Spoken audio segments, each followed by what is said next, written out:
Alright, hey guys, it's Helm from Howling Oracle, and I just got the best thing ever in the mail today, and I am just so excited about it.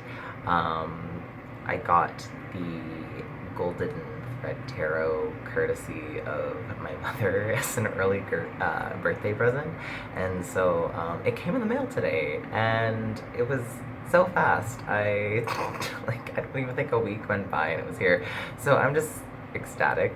Um, and I was gonna wait till like tomorrow or something, which is my day off, and like shave and like look proper and not be gross. I mean, I showered, but anyways, I'm just so excited to show you guys this deck today, and I'm just gonna kind of like wing this. I'm not too sure exactly what points I'll go off on, and I like to ramble, so strap in because we're gonna talk about the Golden Thread Tarot today. So, when you get the Golden Thread Tarot, which you should, like, this isn't even a question, this is just an absolutely fabulous deck, and everybody needs it. This is the box that it comes in, and it has the gilding on the front, and it also has the gilding on the back. And as you can see, it does come it does kind of explain that there is a companion app to it on Apple and Android. So the really cool thing about this deck is that it has, again, the companion app. So you can download that for free, again, off of like Android or whatever like software your phone runs. Your like should have it somewhere. But it, it's just fantastic because it has all the tarot lessons in it. You can actually use the deck. There's like a full deck available to you on the app that you can use. And I just think that's a really smart, ingenious thing that Tina Gong has done. And the app is actually like, it's really clean, it's crisp, it's totally intuitive to navigate, and it just gives you so many resources, and it teaches you how to use this deck specifically, and it gives you all the symbolisms. It doesn't even have like this deck, sorry, it doesn't even come with its own little white book or anything. You use the app, and I think that is just the most fantastic thing. I think that that's so smart, so accessible. Even when you're on the go and you don't necessarily want to take your cards with you, you have the deck in your phone. So I think that that's like one fantastic thing of many to go with this deck. Um, the so that is that. I think that that's really cool. I use the app like almost every day. Like I will get up, and as I'm checking like Twitter before I go to work in the morning, I am checking my card of the day. And I mean, I have like 5 other decks that I absolutely love that I could just easily like go and be like and then grab one. But I just find myself drawn to the app, just because it's so accessible. The other thing that I really loved when I got the deck, it came, she just sends it in a bubble mailer, so it's not like in anything crazy or whatever, but there's this cute little handwritten note in the thing, and this is also gold and black, and it's just wonderful. And then, yeah, so she just signs it and whatever. It's just like a nice little personal touch that kind of reminds you, like, it's her project, and everything ties together nicely. So I guess I can start with some of the cards. I'm not gonna go through like the whole deck. Like I'm not gonna do like a walkthrough or anything or touch on every single card, but there are some cards that I do want to touch on just because I love them and I think they're really cool. But first of all, this is the back of one of the cards. So it's a really nice back. It is not super reversal friendly. If you read reversals, I personally don't. Not often, anyways. Sometimes you'll kind of be like, I think this is a message, but for the most part, you can kind of guess if this is going to be a reversal or not, because I mean, the cup will be upside down if it's a reversal.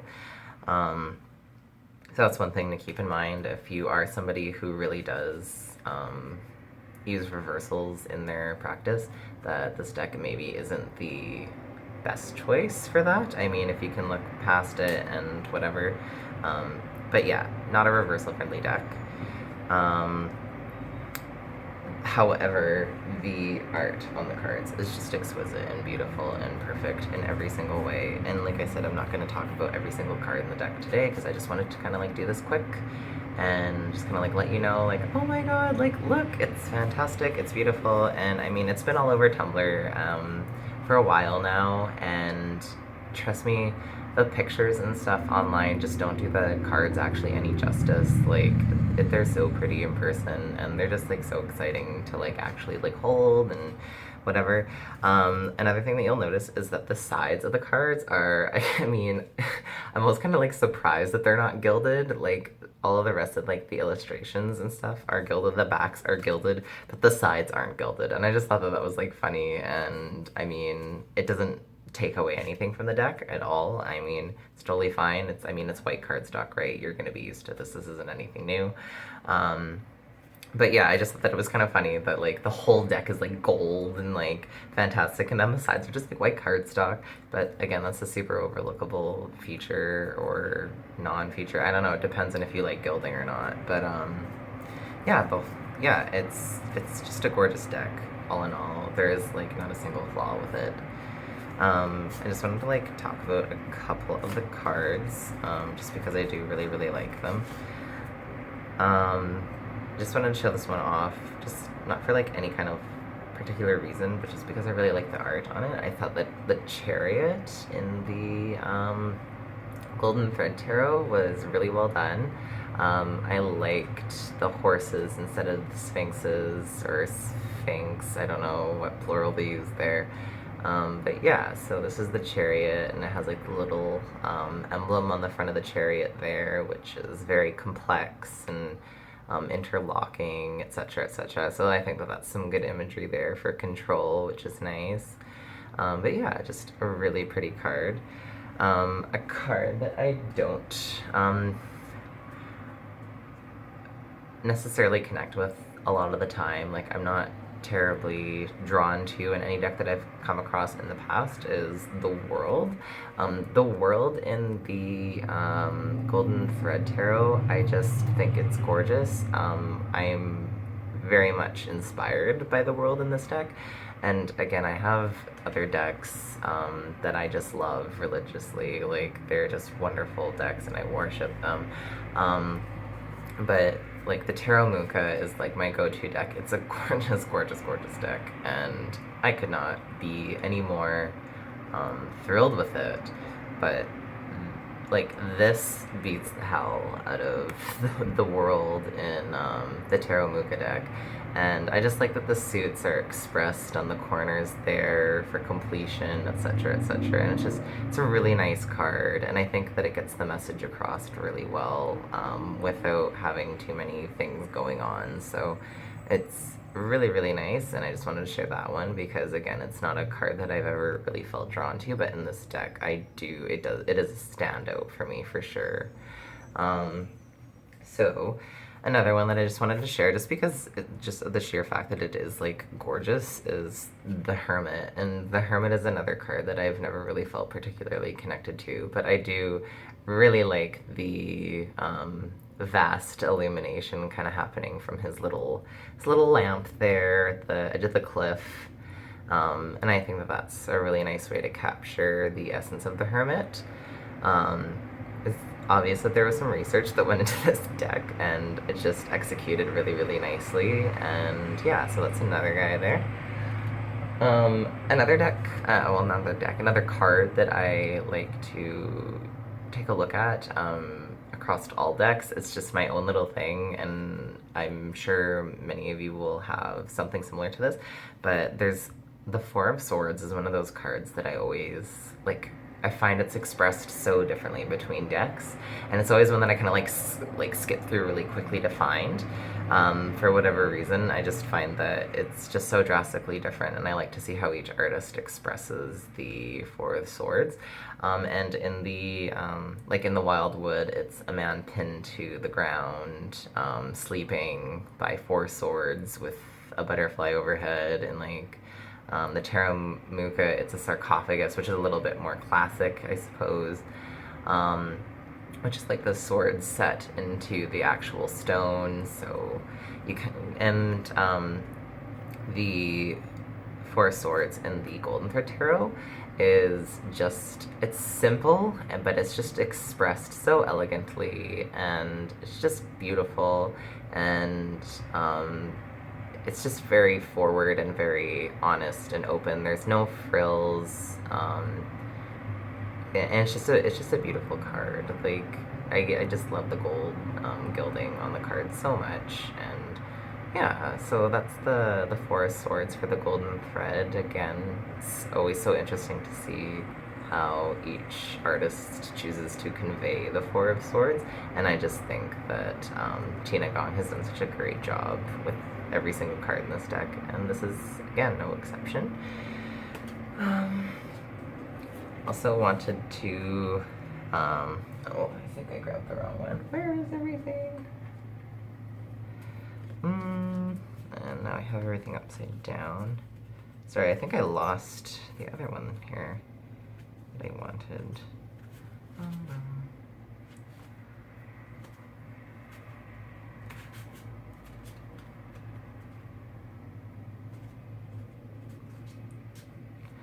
Okay, here we go. Another one that I really, really liked, and again, it's another one of those situations where this is a card that I have never really connected with on like a personal level or really felt too drawn to or anything. But Justice in most other decks is usually just like the person, whoever, whatever gender expression, sitting with like the sword and the thing, and it's just very like, very serious and stoic, and usually the sword is a big indicator of this, that, and the other thing. And in the Golden Thread Tarot, I actually really, really love this. It just looks, I think it is very, again, very forward. It's very minimalist. You get a very quick impression off of the cards, which is fantastic for somebody like me who necessarily doesn't need to spend 500 years depicting all the symbols and making color correlations and all those kind of like minute details. I love that this is just like, Justice is bold, it's bright, and the scales are leavened, and it's just a really, I just think it's really cool. It's just really fun to look at. It's just really, really, really nice. And I love the little banners at the bottom. I think that's just like such a nice little detail.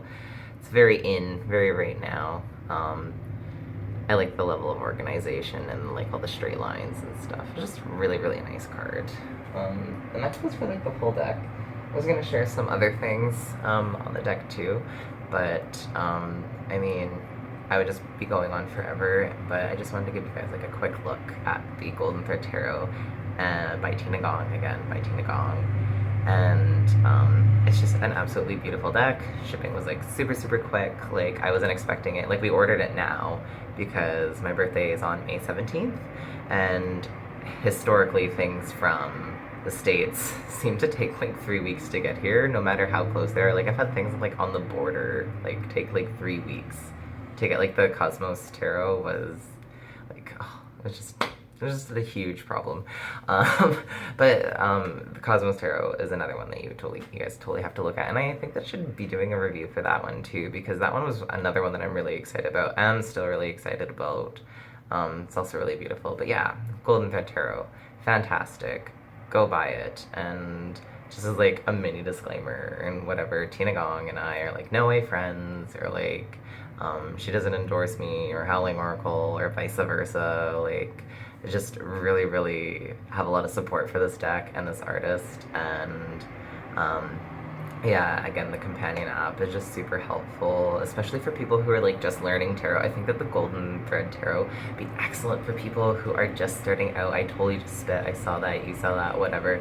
I think that the Golden Thread Tarot would just be like a fantastic like beginner deck. And me and a few members of my little friend group, we're just talking about beginner decks and how they're like beginner decks, there isn't really like is kind of a poor term to use. And that's totally true. But I do think that if you're a beginner and you're just learning tarot, I think that the Golden Tarot is kind of an exception to this rule, because I think it is an excellent beginner deck because you have a personal, like, teacher and companion in your pocket at all times, and lessons, etc., which you can get from a myriad of other sources on other decks. But I just think that Tina Gong has done an exceptional job at making a full-on integrated system for tarot, and it makes it just so accessible, like fantastic. Like if you can't go to the bookstore or something, where your bookstore is really far away, you have the app in the App Store on Android and iOS. So it's so accessible, and I think that's wonderful, because tarot isn't accessible to everybody, and some people's families are against the practice, depending on if they live in the house still, or some people's partners may be like really ununderstanding, or roommates. Whatever the situation may be, you don't need to have the big space for the Golden Thread Tarot. You don't even have to buy the deck, but you should. It's really, really good. It's a beautiful, amazing deck. But yeah, like, it's just fantastic system she's made. And that's really all I got. Yeah, it's really nice out, and I don't know what it looks like where you guys are, but maybe you guys should go out and have fun, or whatever you guys are gonna do with your weekend. I know it's like Thursday, but we can still start thinking about the weekend. Alright, again, so this is Hound from Howling Oracle, and yeah, have a good one, guys.